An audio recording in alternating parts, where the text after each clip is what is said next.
क्या बीजेपी सरकार बेदखली अभियान के तहत बंगाली मुसलमानों को बना रही है निशाना? क्या है असम सरकार की मंशा? देखिए इस खास रिपोर्ट में।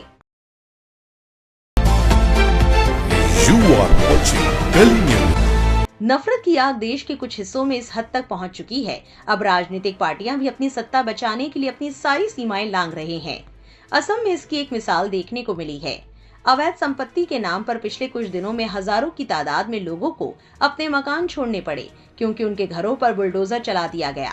इनमें सबसे ज्यादा नुकसान मुसलमानों का हुआ है। बीबीसी ने इसी को लेकर एक रिपोर्ट पब्लिश की है, जिसने असम सरकार की मंशा पर कई गंभीर सवाल खड़े किए हैं। असम के ग्वालपाड़ा में 12 जुलाई को बड़े पैमाने पर अतिक्रमण हटाए जाने के बाद 17 जुलाई को पुलिस के साथ झड़प में 19 साल के शौकर अली की मौत हो गई। इस झड़प में प्रदर्शनकारियों के साथ साथ पुलिस के कई जवान भी घायल हुए। शौकर अली के चाचा माणिक चांद का दावा है कि पुलिस की गोली शौकर की गर्दन के पास लगी थी, जिससे उसकी मौत हो गई। बीबीसी की एक रिपोर्ट के मुताबिक असम के वरिष्ठ पुलिस अधिकारी अखिलेश सिंह का कहना है कि लोगों को तितर बितर करने के लिए बल प्रयोग करना पड़ा, जिसमें गोलीबारी भी शामिल थी। बीते एक महीने के दौरान असम के 4 जिलों में बेदखली अभियान चलाया गया, जहां 3000 से ज्यादा परिवारों को बेदखल किया गया है। असम के मुख्यमंत्री हिमंत बिस्वा शर्मा के मुताबिक 2021 में उनकी सरकार के सत्ता में आने के बाद से करीब 50,000 लोगों के कब्जे से 160 वर्ग किलोमीटर जमीन छुड़ाई गई है। स्थानीय लोगों और विपक्ष ने सरकार पर अल्पसंख्यकों को निशाना बनाने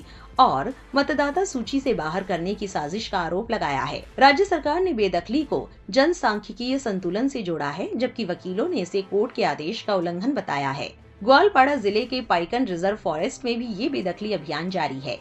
यहाँ 140 हेक्टेयर वन भूमि को खाली कराने की शुरुआत 12 जुलाई को हुई थी। इस दौरान करीब 1080 परिवारों के घरों पर बुलडोजर चला दिया गया। हालांकि अतिक्रमण हटाने की कार्रवाई के दौरान किसी तरह की कोई अप्रिय घटना नहीं हुई थी। कार्रवाई के बाद कई प्रभावित परिवार तिरपाल से बने टेंट में उसी जगह अस्थायी रूप से रह रहे थे। गुरुवार सुबह जब अधिकारी बुलडोजर से गिराई गई बस्ती तक पहुंचने वाले मुख्य मार्ग को खोदकर बंद करने की कोशिश कर रहे थे, तभी वहां हिंसक झड़प हो गई। शौकर रकीबुल हुसैन के साथ मौजूद रहे विधायक अबुल कलाम रशीद आलम ने मीडिया से कहा, बेदखली स्थल पर भड़की हिंसा के लिए अधिकारी ही जिम्मेदार थे। पीड़ितों को ना तो खाना दिया गया और ना ही रहने के लिए कोई वैकल्पिक ठिकाना दिया गया।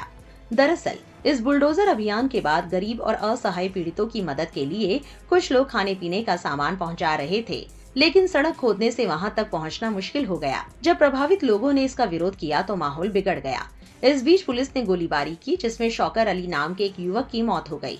राज्य के अलग अलग जिलों में चलाए जा रहे बेदखली अभियान को लेकर कुछ लोग इसे असम के चुनावी क्षेत्रों की जनसंख्या संरचना से जोड़कर देख रहे हैं। असम की राजनीति पर नजर रखने वाले जानकारों का मानना है कि राज्य के निचले इलाकों में कई विधानसभा क्षेत्रों में मुस्लिम वोट निर्णायक भूमिका में है, जिससे बीजेपी का चुनावी गणित प्रभावित हो रहा है। राज्य में बेदखली अभियान के नाम पर बंगाली मूल के मुसलमानों को निशाना बनाने के सवाल पर बीजेपी नेता गुप्ता कहते हैं, कोर्ट के आदेश के बाद सरकारी जमीन खाली करवाई जाती है।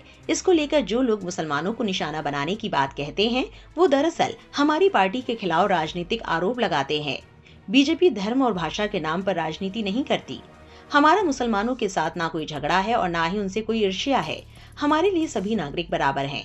लेकिन कांग्रेस के लोग मुसलमानों को भड़काते हैं ताकि उनका वोट बैंक सुरक्षित रहे। कांग्रेस विधायक अबुल कलाम रशीद आलम ने आरोप लगाया है कि लोगों को मतदाता सूची से हटाने के लिए एक राजनीतिक साजिश रची जा रही है। उन्होंने कहा कि पिछले महीने ग्वालपाड़ा पूर्वी विधानसभा क्षेत्र के हसीला बीला गांव से जिन 660 परिवारों को बेदखल किया गया, वे सभी उनके निर्वाचन क्षेत्र से हैं।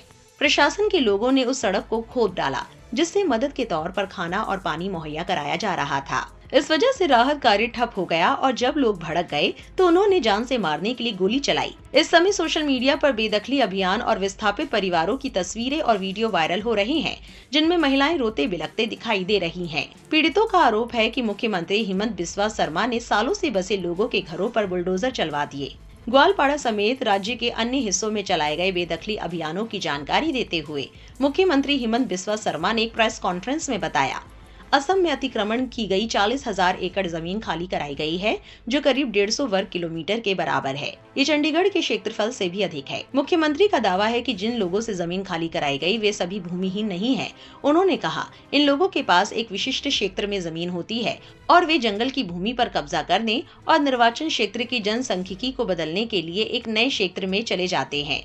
अगर हम शुरुआत में ही निचले और मध्य असम में जनसांख्यिकीय आक्रमण को पहचान पाते तो इसे रोका जा सकता था, लेकिन अब ये बदलाव लगभग अपरिवर्तनीय हो चुका है। सीएम शर्मा ने आगे कहा, जब हम इन्हें सरकारी जमीन से हटाते हैं तो ये किसी और निर्वाचन क्षेत्र में चले जाते हैं। इस तरह धीरे धीरे हर क्षेत्र में शिफ्ट होते रहते हैं और 20 साल बाद उनके 40-45 हजार वोट बन जाते हैं। एक सवाल के जवाब में मुख्यमंत्री ने कहा, जिन लोगों को हमने बेदखल किया है, हमारे डिप्टी कमिश्नरों ने उनके नाम पहले ही मतदाता सूची से हटा दिए हैं। हमने निचले असम में देखा है कि असमिया लोग पूरी तरह से अल्पसंख्यक बनते जा रहे हैं, क्योंकि हमारे राज्य में नागरिकता 1951 से नहीं बल्कि 1971 से मानी जाती है। इससे पहले कांग्रेस नेता राहुल गांधी और मल्लिकार्जुन खड़गे ने अपनी 1 दिवसीय असम यात्रा के दौरान राज्य सरकार के बेदखली अभियानों का मुद्दा उठाया था। खड़गे ने कहा था कि अगर कांग्रेस अगले साल होने वाले विधानसभा चुनावों में सत्ता में आती है तो वो गिराए गए घरों का पुनर्निर्माण कराएगी। मुख्यमंत्री शर्मा ने इसके जवाब में कहा कि कांग्रेस नेताओं के भाषणों ने